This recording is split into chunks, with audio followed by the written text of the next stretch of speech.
Hello, dear listeners. I hope you are doing well. आज की podcast में हम बात करेंगे ब्रिक्स ग्रुपिंग की, जो एक इंटरनेशनल मल्टीलेटरल ग्रुपिंग है। और ये पॉडकास्ट दो पार्ट्स में रहेगी। पहला पार्ट में हम ब्रिक्स जो ऑर्गेनाइजेशन है, जो ग्रुप है, उसकी जेनेसिस क्या रही है एंड उसकी आज के डेट में वर्ल्ड ऑर्डर में क्या आइडेंटिटी है विथ रेस्पेक्ट टू, जैसे उसको बताया जाता है कि it is representation of the global south, और कहीं ना कहीं it is in alignment with the non aligned movement. तो हम इन डायमेंशंस को कवर करेंगे।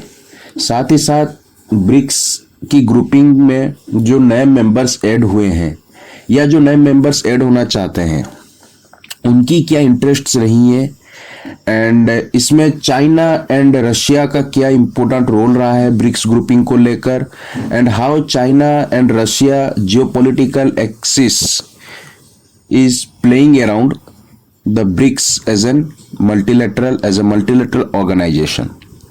सो या हमारी पहली पार्ट ये रहेगी कि ब्रिक्स ग्रुपिंग के बारे में, उसकी आइडेंटिटी, उसकी एग्जिस्टेंस, उसकी जो रेलिवेंस इन आज की वर्ल्ड ऑर्डर में।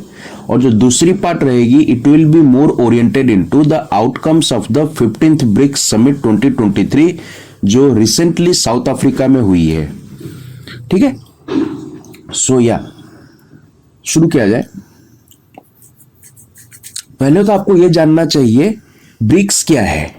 BRICS is a international grouping of major economies from the world, जिसमें 5 कंट्रीज आती हैं: Brazil, Russia, India, China, South Africa.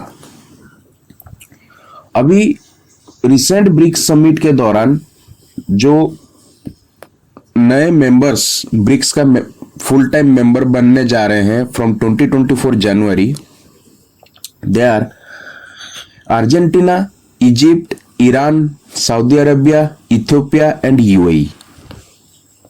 और जब हम ये 5 मेंबर्स जो पहले थे और ये 11 में और ये 6 मेंबर्स जब ऐड होते हैं, इन टोटल 11 मेंबर्स जब बनते हैं, then the BRICS as a grouping will be representing 47% of the world population, 36% of the world GDP and over 18% share in the world trade. Okay. अब आते हैं कि आपको यह जानना चाहिए प्राइमरीली कि जो ब्रिक्स है ना, BRICS cooperation is based on 3 pillars. पहला होता है पॉलिटिकल एंड सिक्योरिटी कोऑपरेशन, दूसरा होता है financial and economic cooperation, and तीसरा होता है cultural and people to people cooperation.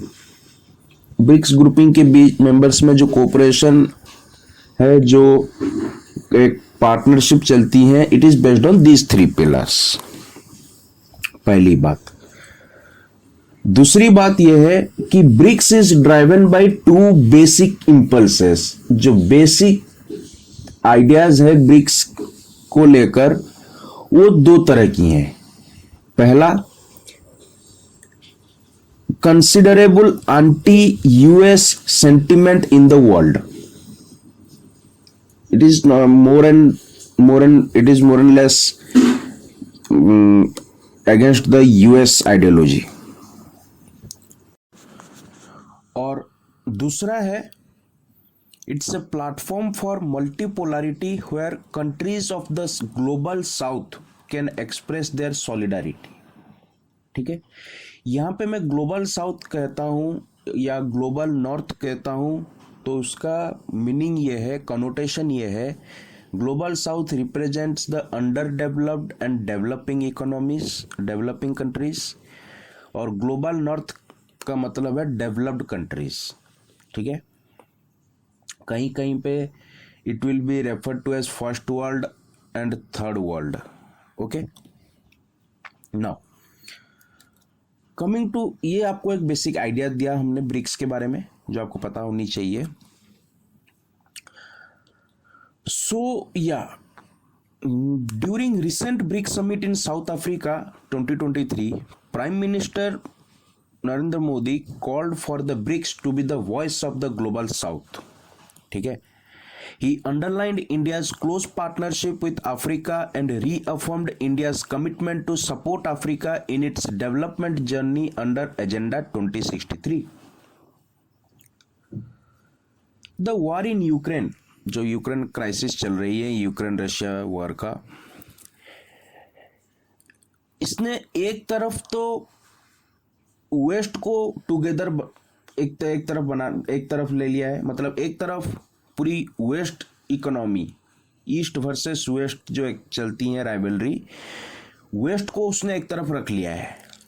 USA, Europe, okay, western Europe, okay, and दूसरी तरफ it has strengthened the China Russia partnership. The Ukraine war has brought the West together on one hand and strengthened the China-Russia partnership on the other.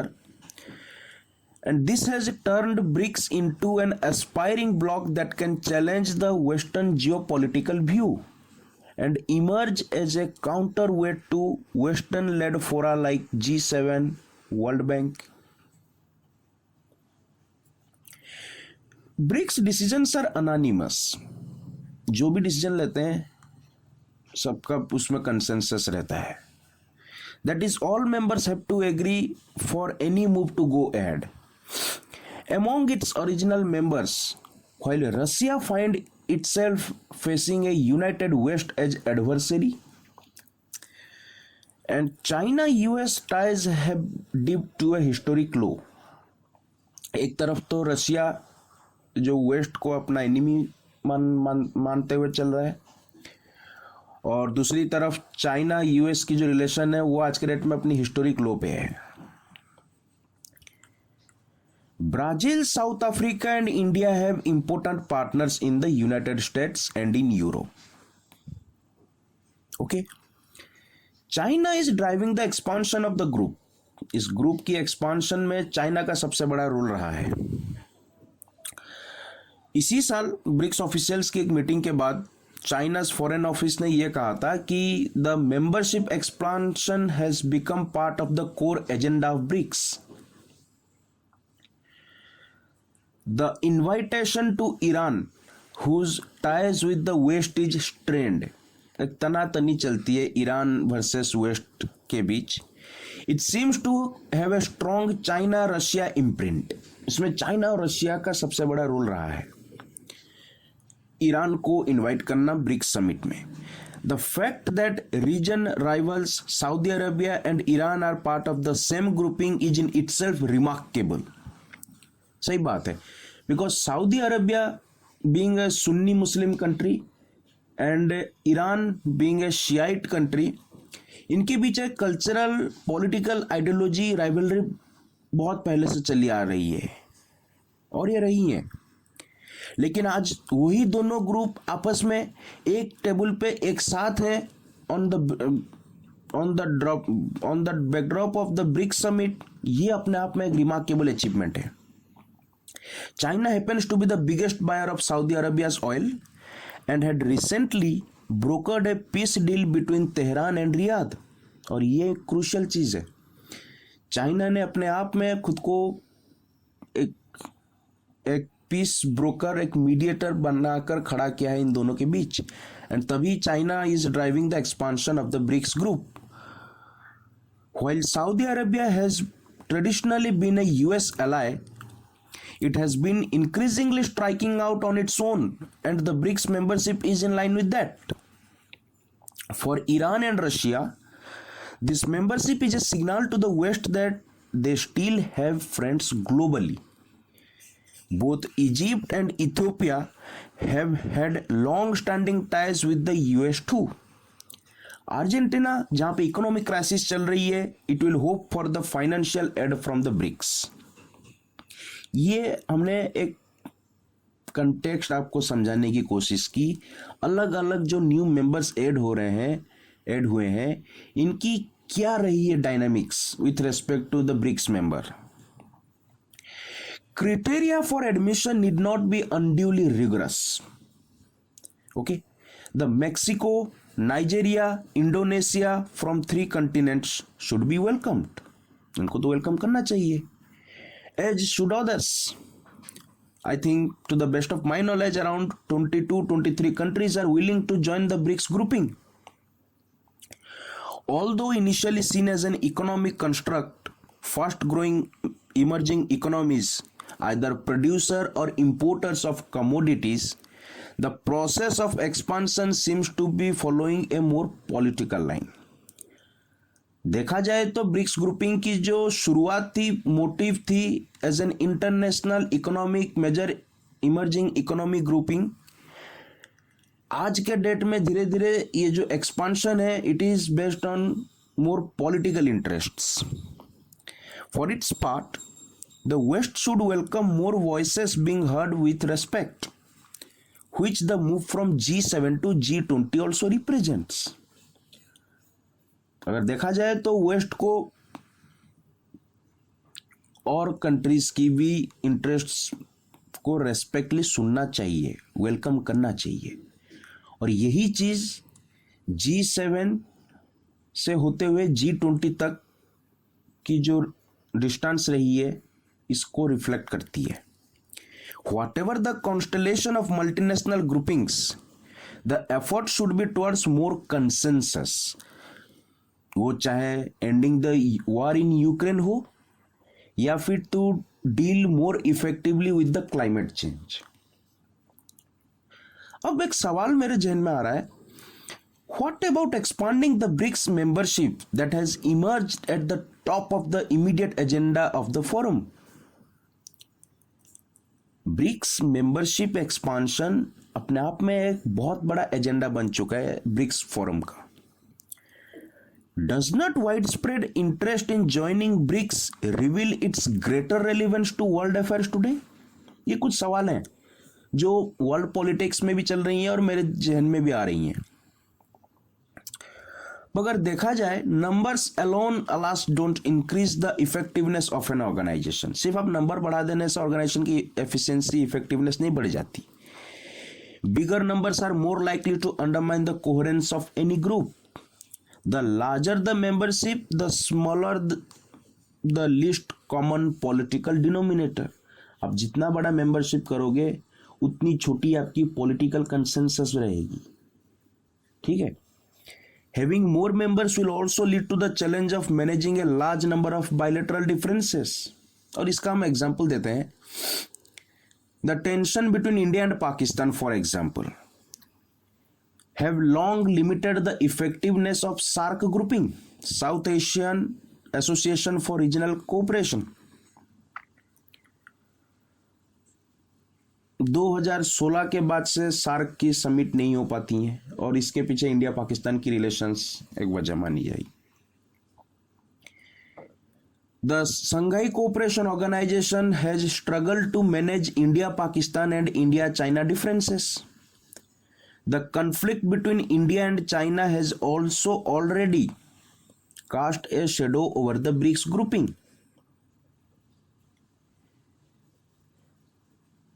So the BRICS began nearly 2 decades ago as a forum with one clear objective. और उसकी क्या objective थी? To promote a multipolar world. Given the wide range of differences among its current and incoming members, however, it could well turn into a sack of potatoes that is impossible to turn into a sharp geopolitical instrument. जो नए members के बीच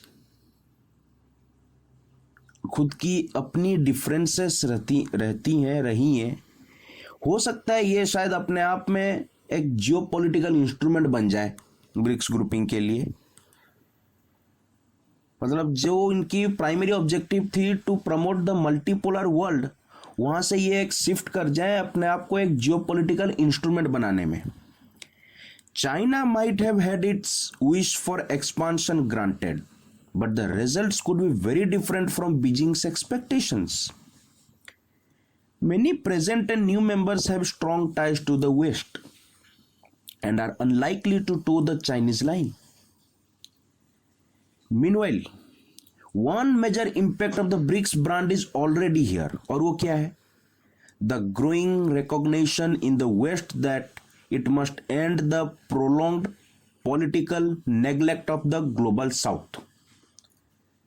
BRICS की जो एक impact, major impact अगर देखा जाए तो ये है कि आज के डेट में वेस्ट में ये एक नोशन ऑलरेडी क्रिएट हो चुका है कि इनमें जो एक पॉलिटिकल नेग्लेक्ट थी ग्लोबल साउथ को लेकर, इसे खत्म करना होगा. The story about the BRICS expansion, however, is not about the organization's efficiency or effectiveness. It is about the political intention of China, which is championing the expansion. Beijing sees BRICS as a political platform to mobilize the non-Western world in its rivalry with the US. पहली बात. Then, balancing the US was also the original motivation for Moscow in promoting the BRICS. ठीक है. Russia ने क्या किया? It turned a marketing gimmick from the Goldman सैक्स, जिसने BRICS की कंसेप्ट को 2001 में लेके आया था. गोल्डमैन सैक्स ने क्या किया था? 2001 के दौरान एक आइडिया लेके आया था कि जो BRIC, Brazil, Russia, India, China, are expected to collectively dominate the global growth by 2050. और वहां से ब्रिक्स एज एन आइडिया शुरू हुई थी. So Russia turned a marketing gimmick from Goldman Sachs, which clubbed some of the growing markets at the turn of the century, into an attractive acronym BRIC. और इसी को Russia ने एक political organisation के तौर पे बना दिया. It turned a marketing gimmick from Goldman Sachs into a political organization. The Chinese and Russian logic in countering the West is understandable. ठीक है. चाइना एंड रशिया की जो लॉजिक रही है यूएस को काउंटर करने के लिए, वो तो अंडरस्टैंडेबल है. प्रॉब्लम वहां पे शुरू होती है when innocents worldwide want to conflict Sino Russian geopolitical games with the interests of the global South. समझ रहे हैं? चाइना रशिया का तो समझ में आता है कि वो यूएस को काउंटर करना चाहते हैं, लेकिन एक वो सेक्शन ऑफ द सोसाइटी है जो चाइना रशिया के बीच एक पॉलिटिकल नेक्सस, जियोपॉलिटिकल नेक्सस को ये बताती है कि it is in the interests of the global South. And associating BRICS with the global South and imagining the summit at Johannesburg as a new Bandung does great disservice to the origin and evolution of the non-aligned movement. यहां पे मैं आपको एक historical perspective देना चाहूंगा कि non aligned movement क्या चीज है और हमने क्यों इसको न्यू बांडुंग के तौर पे पढ़ा. देखिए, non aligned movement Asia Africa conference which was held in Bandung in Indonesia in 1955. Non aligned movement की ओरिजिन यही है. Asia Africa conference in Bandung Indonesia in 1955, जिसको कहीं ना कहीं also known as Bandung Asian African conference. After world war II, the world was engaged in the Cold War by forming two military blocks, US-backed NATO, USSR-backed Warsaw Pact. India, Egypt, Indonesia and Yugoslavia pioneered the formation of the movement. ठीक है. The non-aligned movement was created and founded during the collapse of the colonial system and independence struggles of the peoples of Africa, Asia, Latin America and other regions of the world, and at the height of the Cold War, which necessitated multilateral coordination fora between the countries of the South. Basically non land movement जो है उसकी genesis यहाँ से शुरू हुई थी कि हम किसी भी एक मिलिट्री ब्लॉक का हिस्सा नहीं बनेंगे The more important concern for us as a group is that we should be protecting our sovereignty, integrity, and the territorial identity as a nation, and the independence of our people from the colonial system. The underdeveloped countries, most of them in Asia and Africa, felt the need to join efforts for the common defense of their interests, the strengthening of their independence and sovereignty, and the cultural and economic revival or salvation of their peoples, and also to express a strong commitment with peace by declaring themselves as non-aligned from either of the two nascent military blocks. और यही मैंने बताया, broadly non aligned movement जो था उसका मकसद ये था कि हम किसी भी मिलिट्री ब्लॉक का हिस्सा नहीं बनेंगे और हमारे लिए हमारी सोवरेनिटी, हमारी इंडिपेंडेंस, हमारी कल्चरल एंड इकोनॉमिक रिवाइवल, लोगों की इंडिपेंडेंस और अपने आप में खुद को यूनाइट करना against the military bloc was the motto, and खुद की एक इंडिपेंडेंट आइडेंटिटी को क्रिएट करना था. The presence of several friends of BRICS and many African special invitees does not make Johannesburg comparable to the gathering of the Afro-Asian leaders in Bandung, Indonesia in 1955. जो हाल ही में summit हुई है उसमें जो African Asian leaders का presence रहा है, it does not make comparable to the gathering of the Afro Asian leaders in Bandung. Quite the opposite.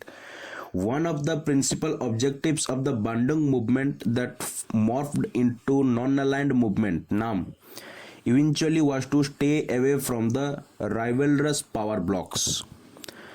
US dominated Western one, Eastern one led by Soviet Russia, USSR. The BRICS in contrast is led by one of the competing power blocks, Sino-Russian alliance.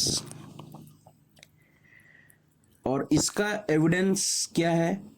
Putin and Xi Jinping last year उन्होंने announce किया था कि उनकी जो alliance है it is without limits and no forbidden areas.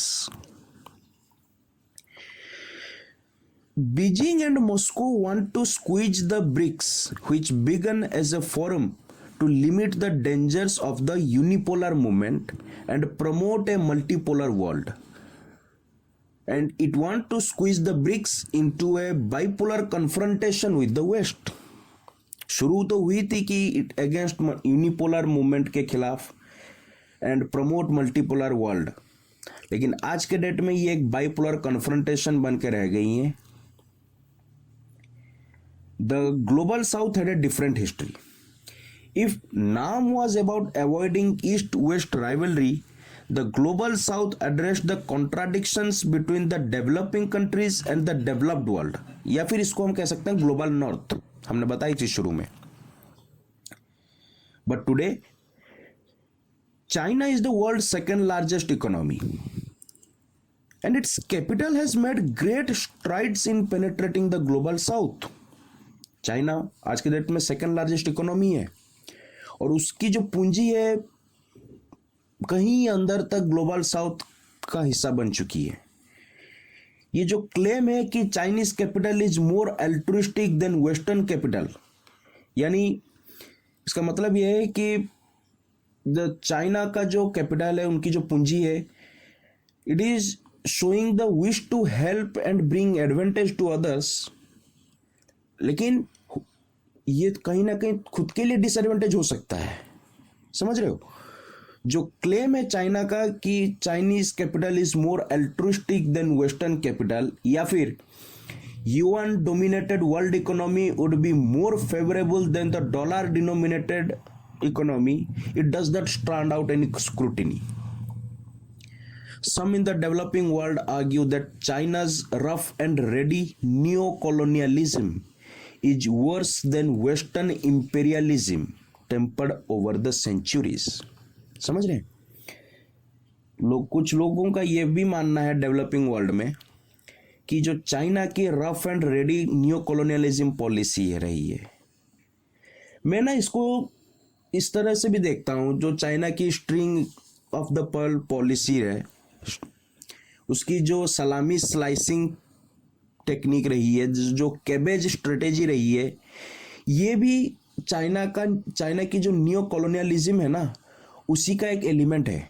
And it is worse than the western imperialism जो सालों तक लोगों ने झेला है। Why then so many countries lining up to join the BRICS? Genuine question है, आपके माइंड में आ रही होगी। अगर ऐसा है देन क्यों बहुत सारी कंट्रीज ब्रिक्स को ज्वाइन करना चाहती हैं? For the same reason Russia and China founded the forum to hedge against the West. Beijing and Moscow want to leverage the BRICS to negotiate bipolar compacts with Washington. ये तो है। At stake for both are not ideological qualms. Ideological basis पे जो uneasiness है वो मुद्दा नहीं है, but reconciling with the West on ground of the terms of settlement. At stake for both are not ideological qualms about reconciling with the West, but the settlement terms West के साथ क्या रहना चाहिए। Enhancing their bargaining power with the United States drive most countries towards the BRICS। ये है important thing। United states की competition में खुद की बार्गेनिंग पावर को वर्ल्ड ऑर्डर में इंक्रीज करना, ये मेजर मोटिव रहा है। On top of it, posturing against the West plays well at home for the most political elites. Unlike in Bandung, the post-colonial elites are not today animated by ideology. ये तो है। They want to play hardball with the great powers. What does that mean? Focus on the politics of the BRICS summit and don't take the rhetorical hot air from Johannesburg too seriously. Just wake up and smell the coffee. Ground reality को समझिए, हवाई बातों पे आप बात मत कीजिए। And हम चाहते हैं कि जो खुद की प्रिंसिपल है उस प्रिंसिपल के बेसिस पे हम स्टैंड करें एक दूसरे के खिलाफ।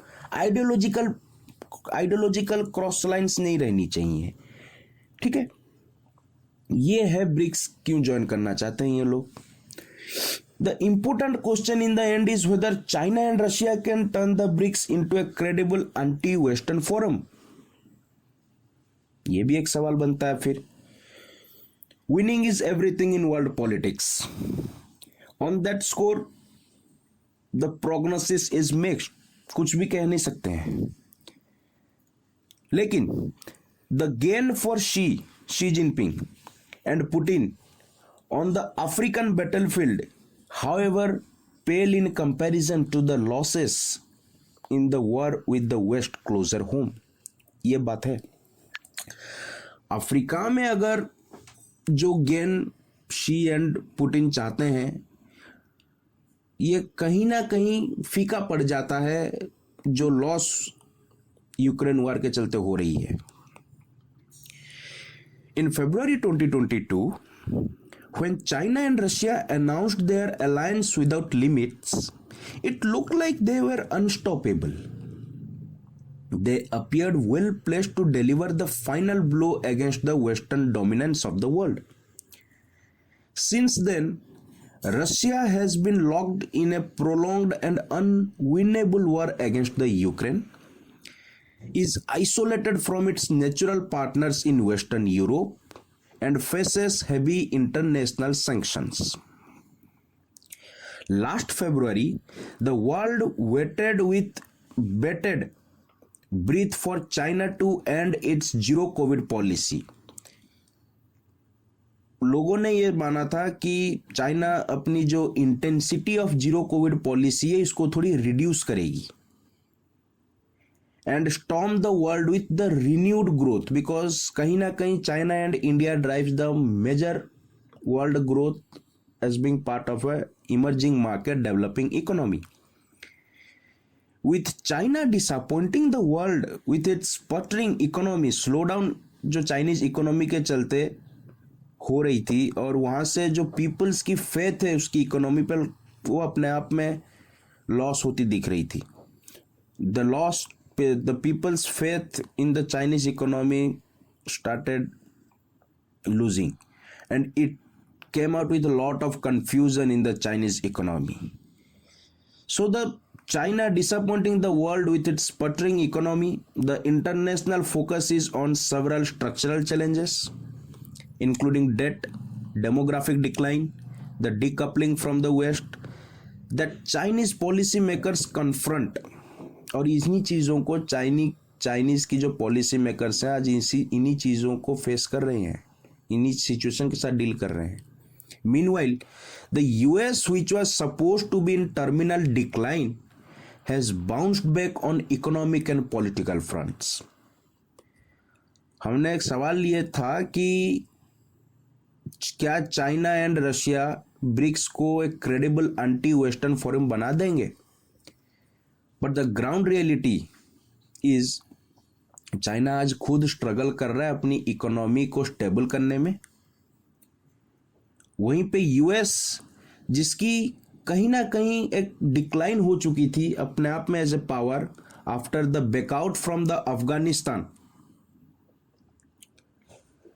वो आज अब खुद को बाउंस बैक करके एक larger economic and geopolitical front बन चुकी है across Central Asia. The talk of China overtaking the US economy has now been relegated to the distant future if ever. अब जो ये कहीं एक टाइम पे बात चलती थी कि चाइना का इकोनॉमी यूएस को ओवरटेक कर जाएगा, उस बात पे अब ज़्यादा वजन नहीं रहा है. Over the last 2 years, Washington has mounted relentless pressure against Beijing with its economic and technological measures. वो चाहे सेमीकंडक्टर इंडस्ट्री को लेकर हो, वो चाहे टेक्नोलॉजी ट्रांसफर को लेकर हो, या it has happened. It has put together new strategic coalitions on Chinese periphery, including the Quad, जिसमें ऑस्ट्रेलिया, इंडिया, जापान आते हैं, ऑकस जिसमें ऑस्ट्रेलिया, यूके आती है, the trilateral coalition with Japan and South Korea. Thanks to Washington's added support, Manila, the capital of Philippines, which has been long at the receiving end of Beijing's bullying, is also standing up. तो US ने क्या किया, China के चारों तरफ अपने आप को एस्टेब्लिश करने के लिए अलग अलग ग्रुपिंग्स को भी एस्टेब्लिश कर दिया उसने. क्वाड हो गई, ऑकस हो गया, Japan south Korea trilateral cooperation हो गया, उधर उसने फिलीपींस को भी सपोर्ट देना शुरू किया है. During his visit to Moscow in March, Xi Jinping talked about the historic changes he was bringing to the world in partnership with Putin. ये बात चल रही है जो शी एंड पुतिन के बीच की रिलेशंस को लेकर. 6 months later, one change suddenly stands out. With their overweening ambition and reckless overreach, Xi and Putin have diminished themselves. ये जो एटीट्यूड रहा है ना शी एंड पुतिन की रिलेशन को लेकर उन दोनों में, इसी ने ही उनको बर्बाद किया है.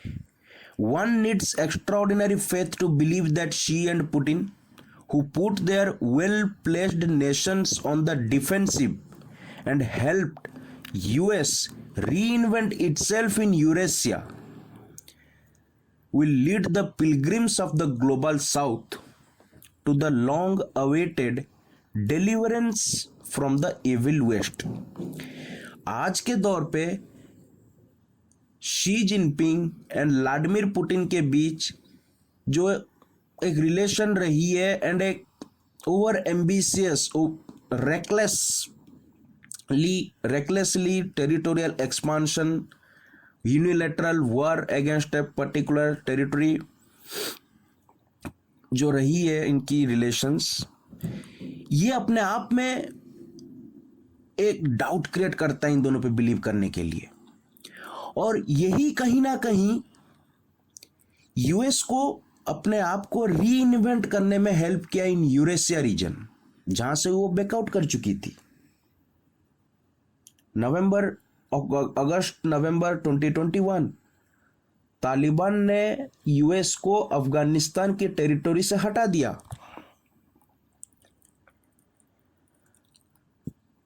And ultimately this will lead to the pilgrims of the global south to the long awaited deliverance from the evil west. The decision to invite 6 countries, Argentina, Egypt, Ethiopia, Iran, Saudi Arabia and UAE, to join BRICS as full members and keep its doors open for further expansion has opened a new era. BRICS 2.0 will have global repercussions. क्या क्या? On the role of US-led Western alliance centered around G7, पहला. Then the emerging economies and developing countries, दूसरा. And the engagement between the two worlds, global north and global south. Two questions need answers. क्या है? पहला, is the expansion good for BRICS? Well, its leaders think so.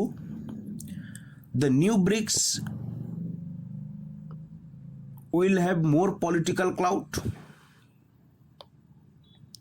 जो BRICS 11 बन चुकी है, will have more political alignment, but the extent of its increased influence will depend on building inner unity.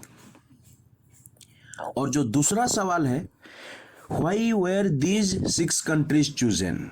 क्यों इन्हीं को ही चूज किया गया? देखिए, Argentina was brought in to expand Latin American representation, पहला। इजिप्ट की एक्सीलेंट रिलेशन रही है चाइना इंडिया के साथ, so it was a natural choice. Ethiopia was a surprise, the result of a compromise between the claims of Nigeria and Kenya. The inclusion of Saudi Arabia and UAE will help in the recapitalization of the new development bank, enhancing its capacity to finance development projects. Okay. And Iran की entry ये reaffirm करती है its strategic location as a bridge between West, Central and South Asia.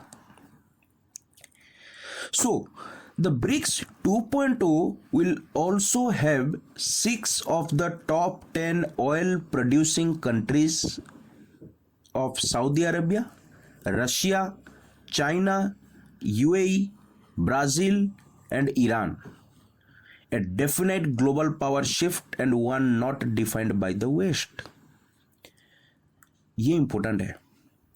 आज के date में जो BRICS 2.0 बनने को जा रही है, इसमें आपको ऑयल प्रोड्यूसिंग कंट्रीज देखने को मिलेंगी।